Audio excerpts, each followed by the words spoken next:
E aí, como é que tá a tua expectativa hoje? Melhor que a realidade? No vídeo de hoje a gente vai falar sobre um dos maiores problemas durante toda a minha faculdade, o meu mestrado, minha pós-graduação, o meu curso técnico, o meu ensino médio.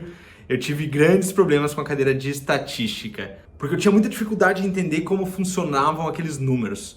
E hoje nós vamos ver como a estatística, como a análise dos números e dos dados pode levar o seu negócio à falência ou a um grande sucesso.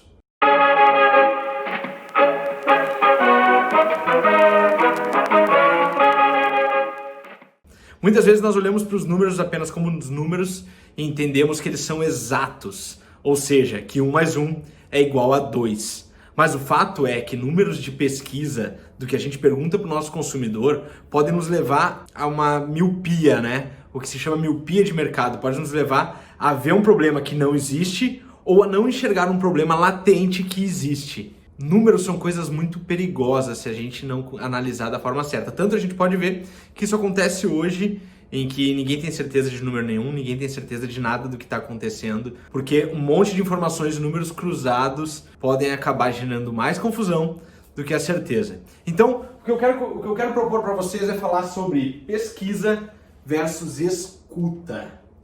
Muitas pessoas dizem que você precisa pesquisar, precisa fazer NPS, precisa ver a taxa de satisfação, ver o índice de satisfação do seu cliente. E eu quero colocar aqui um alerta. Eu já vou colocar um alerta aqui, ó, né? É assim o símbolo do alerta? Ou é assim? Me ajudem. Independente de como for o símbolo do alerta, tá aqui o símbolo do alerta na parte de pesquisa. Muito cuidado quando for fazer pesquisa, porque geralmente quando a gente está pensando em pesquisa, nós pensamos em um questionário e pensamos em números, em análise quantitativa. O fato é que se a gente faz uma análise quantitativa, nós não enxergamos realmente a opinião das pessoas. Nós enxergamos uma nota atribuída a uma percepção que elas têm. E a melhor forma de ver a percepção do jeito real, a percepção íntegra que um cliente tem para dar para você, é aqui, na escuta. Então, escutar é muito mais importante, né? Aqui, um segundo demais. Perdão, gente, meu desenho não é a melhor coisa, mas aqui, ó. Escutar é muito mais importante do que fazer pesquisas quantitativas. Escutar é muito mais importante do que ficar pesquisando ao léu, né? Isso já deve ter acontecido, né? O gerente do banco desliga de uma ligação contigo e alguém do banco liga e diz: "Oi, a gente queria saber que nota você atribui para o seu gerente de 1 a 5. E aí você dá uma nota. Que nota você atribui para a solução do problema que ele deu de 1 a 5? E aí você dá uma nota. Que nota você atribui para o tempo que você ficou no telefone? E aí você dá uma nota. E no final chega lá para o cliente: sua nota final é 5,6. Isso é bom ou ruim? Não faço ideia, sabe por quê? Deixa eu pegar aqui e mostrar para vocês. Eu já deixei preparado, olha só. Aqui. Para dar um exemplo de como funciona uma pesquisa quantitativa normal que a gente vai fazer. Digamos que o nosso número de entrevistados seja de 10 pessoas, tá? Então, 10 dessas pessoas respondem 3 perguntas. Isso qualquer pesquisa quantitativa é mais ou menos assim. Então, elas respondem 3 perguntas. E aqui eu vou pegar o exemplo de um restaurante, tá? Vamos imaginar um restaurante qualquer, tá? Então, dessas 10 pessoas, elas vão responder sobre comida, sobre o ambiente do restaurante e sobre o atendimento. Porque esses são, segundo alguma base de dados, os 3 principais pontos desse restaurante. Então eles perguntam para o cliente: de 1 a 5, que nota você dá para comida? E aí, a primeira pessoa dá nota 1. Daí aqui marca a nota 1. Aí, de 1 a 5, que nota você dá para o ambiente? Eu dou nota 2. Beleza. E assim por diante. Que nota você dá para o atendimento? No atendimento eu dou nota 5. Só que tem uma regra estatística que é doentia se a gente está falando de marketing de experiência, se a gente está falando de empreendedorismo de experiência. E por que ele é doentia? Que é a gente exclui as coisas que são muito diferentes da moda, né? Então, por exemplo, se a gente tem aqui, digamos, eu vou chutar os números, tá, gente? A gente tem 5 notas 4, a gente tem 8 notas 3, a gente tem aqui 5 notas 2, tá? O que se faria aqui? E a gente pode, por exemplo, ter aqui 5 notas 5, tá? Digamos que essa aqui seja a nossa pesquisa. Na estatística, geralmente a gente exclui aquela variável que é muito aleatória ao resto da pesquisa. Então, só uma pessoa deu 1, a gente vai excluir esse aqui. Esse aqui deixa de existir. A gente vai focar no resto, porque estatística a gente sempre pensa na média, né? A variação não é tão importante, o que mais nos interessa é a média. E a nota média aqui disso aqui, digamos que deu nota 4 para comida, deu nota 5 para o ambiente e nota 3 para atendimento.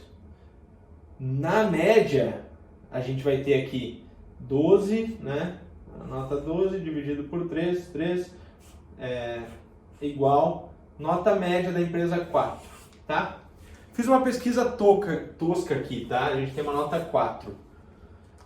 Tudo bem, é uma pesquisa, a gente não tá tão mal em atendimento, a empresa tá indo bem, tá tudo certo. O que é a grande miopia, né? E tô de óculos aqui até, ó, para falar da grande miopia que pode acontecer. Porque olha só, primeiro grande perigo. Uma pessoa deu uma nota 1. Ela é uma pessoa só em relação a uma grande média, então a gente ignora essa nota 1. Só que essa nota 1 pode ser referente à sujeira que estava a cozinha, e só essa pessoa viu a cozinha. E aí a gente está ignorando uma coisa que pode ser um grande problema no nosso restaurante. A nossa média é 4. E aí a gente não observa que tivemos problemas de atendimento, porque a média do atendimento acabou virando 3. Então a gente não observa aqui um grande problema de atendimento. E o ao contrário também pode vir a acontecer. O que seria? Gostaram do? Ó, quase um walk aqui, né? Ó. O ao contrário seria o quê? A gente focar tanto na média que a gente esquece de uma coisa extraordinária que aconteceu. Quer ver uma outra situação? Se a gente, ao invés de estar olhando números assim, tá? Números médios e simplesmente dados, que podem esconder um grande problema, como pode esconder uma coisa muito boa que vem acontecer. E a gente passa a fazer uma pesquisa diferente, tá? Digamos, vamos pensar no mesmo restaurante, o dono do restaurante, ele cozinhou, ele é o chefe, ou não, ele só fica no balcão, e durante 1 hora da noite dele, durante 1 hora do almoço dele, durante 1 hora do tempo que o restaurante está aberto, ele anda pelo salão, senta ao lado das mesas ou para ao lado das mesas e conversa com as pessoas. E nessa conversa ele faz só 2 perguntas. Qual foi o ponto alto aqui no restaurante? Ou seja, o que tem aqui que mais te surpreendeu? O que tem aqui que mais te encantou? O que tem aqui que foi melhor? Conversando, ó, essa é uma técnica de pesquisa muito simples. Conversar. E aí ele pergunta, qual que foi o ponto alto que aconteceu aqui? Observando esse ponto alto, ele vai ver, a batata frita é extremamente crocante. Então, aqui, ó, ponto alto, batata frita. Dá para entender que nunca ia aparecer numa pesquisa quantitativa a batata frita é extremamente crocante. E aí o que ele pode fazer com isso? Ele pode voltar todo o cardápio dele para batata frita.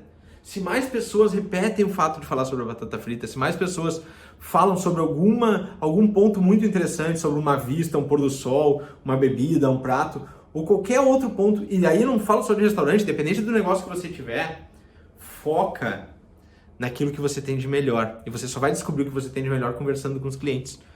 Todo o resto é achismo. Então foque na batata frita. A gente nunca ia ouvir isso sobre números, mas focando você pode fazer um cardápio pensado em vários tamanhos de batata frita, em várias opções de batata frita, porque conversando com as pessoas você vai descobrir se elas gostam daquele produto e se esse produto pode evoluir para ser algo maior. Do mesmo modo, você vai perguntar, tá, mas beleza, gente, ok, vocês foram bem atendidos, vocês gostaram do restaurante, vocês amaram a batata frita, mas o que teve de ruim aqui? Instigando seu cliente a perguntar o que você pode melhorar. Me dá um feedback sério sobre o restaurante, me dá um feedback sério sobre como é a minha entrega, me dá um feedback sério sobre como é o meu produto. Onde é que eu posso melhorar? Eu quero melhorar. E aí você fazendo essa pergunta, a pessoa vai dizer, olha, as cadeiras são desconfortáveis. Tá. Letra linda, tá? Presta atenção nisso. Presta atenção nesse pequeno detalhe. Digamos que a sua nota... Olha só, tô falando do mesmo restaurante, tá? Eu tô aqui... Vou falar pra vocês. Eu tô aqui falando e dando o exemplo desse restaurante, mas ele não é exatamente um restaurante fictício. Esses dados são muito parecidos com um restaurante que eu tive contato há um tempo atrás. E se você observar aqui, o ambiente tinha nota 5, porque a decoração era bonita, porque era tudo legal. E aqui não tinha nenhuma percepção sobre as cadeiras são desconfortáveis. Quando a gente para para perguntar qual que é o ponto alto e qual que é o ponto baixo, o que acontece? Aparecem algumas pessoas dizendo essas cadeiras são desconfortáveis. O que a gente descobriu fazendo isso? Cadeiras desconfortáveis fazem com que as pessoas queiram ficar menos tempo sentadas. Menos tempo sentadas, elas saem antes do restaurante. Saindo antes do restaurante, o ticket médio diminui, né? Elas consomem menos, elas iam tomar 2 vinhos, elas tomam um só, elas iam pedir uma sobremesa, elas não pedem, deixam para pedir no restaurante do lado, ou deixam para comer em casa. Elas iam ficar mais tempo conversando com os amigos, de repente tomando suco, refri, cerveja, vinho, drinks, mas elas ficam cansadas de sentar na cadeira. E aí, com uma pesquisa dessa, o simples fato de colocar cadeiras mais confortáveis faz com que o ticket médio desse restaurante passe de 70, 80 reais para 100, 120 reais. Única e exclusivamente porque as pessoas ficam um pouquinho mais sentadas nas suas cadeiras. Olha que pequeno detalhe que a gente só vê conversando com o cliente. Conversar com o cliente. E aí eu dou essa dica para vocês. Senta do lado do seu cliente e pergunta qual que é o meu ponto alto e qual que é o meu ponto baixo. Vocês vão ver que depois de 10, 12, 15 perguntas no máximo, 15 clientes que você entrevistar no máximo, as respostas tendem a se repetir, elas vão dizer, vai ter 3, 4, 5 vezes o mesmo ponto alto, 3, 4, 5 vezes o mesmo ponto baixo. E aí vem a grande sacada. Melhoria constante. Melhoria constante. O que é melhoria constante? Eu posso inovar, tá? E quando a gente está falando de empreendedorismo de experiência, a gente precisa falar de inovação. Porque entregar experiências para o cliente é ensinar através dos sentidos, é ensinar através das histórias, é ensinar através da conexão que a gente gera com ele. E se a gente parar de fazer coisas novas, ele perde o interesse no nosso produto, ele perde o interesse no nosso serviço, porque nós deixamos de ensinar coisas novas, ou seja, de mostrar um mundo diferente para ele. Independente se você é uma borracharia, um restaurante ou um banco. Isso acontece em todas as empresas e é por isso que criaram uma melhoria constante, ou seja, um pouquinho melhor a cada dia. E aí como é que você faz isso? A minha sugestão é que você se faça 3 perguntas. E essas 3 perguntas, esses 3 pontos em que você vai mexer na sua empresa, eles podem ser baseados nessas 2 perguntas que você fez para o seu cliente. Então aqui em cima fica, né, a parte externa, né? Ou seja, como o meu cliente me observa na parte externa. E aqui embaixo, agora nós vamos falar da parte interna.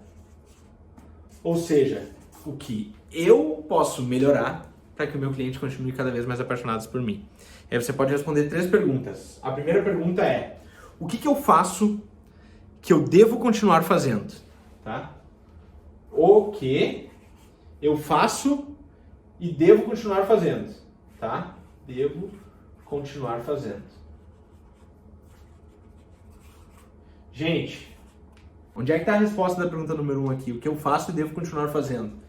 Olha aí para tua empresa, o que você faz e deve continuar fazendo? Você não sabe? Tá aqui, ó. Qual que é o seu ponto alto? No caso do restaurante, batata frita. Se ele vende batata frita muito boa, ele tem que continuar vendendo batata frita muito boa. Tão simples que parece idiota. Tão simples que parece que não vai dar resultado. Tão simples que parece que não vai dar resultado. Mas quando você começar a aplicar isso todos os dias eu não vou nem dizer, tá? Se você fizer isso uma vez por semana, é espetacular. Se você fizer isso uma vez por mês, é muito bom. Se você fizer isso uma vez por semestre, a sua empresa já vai ser gigante. Para e diz: o que eu faço que eu não posso parar de fazer de jeito nenhum? Agora a pergunta 2. Quem aí quer adivinhar a pergunta 2? Muito simples, tá? Já tá lá, já tá ali no quadro, ó. O que eu faço que eu tenho que imediatamente parar de fazer? O que eu faço que eu não posso fazer mais de jeito nenhum? E onde é que tá isso? O meu ponto baixo. Ó, pergunta 2 e a pergunta 1. O meu ponto alto, o que eu devo continuar fazendo. E a pergunta 2, o que eu devo parar de fazer. Ah, William, beleza, já usamos as 2 perguntas. Mas e a terceira? Eu faço da onde? Olha só. A terceira pergunta...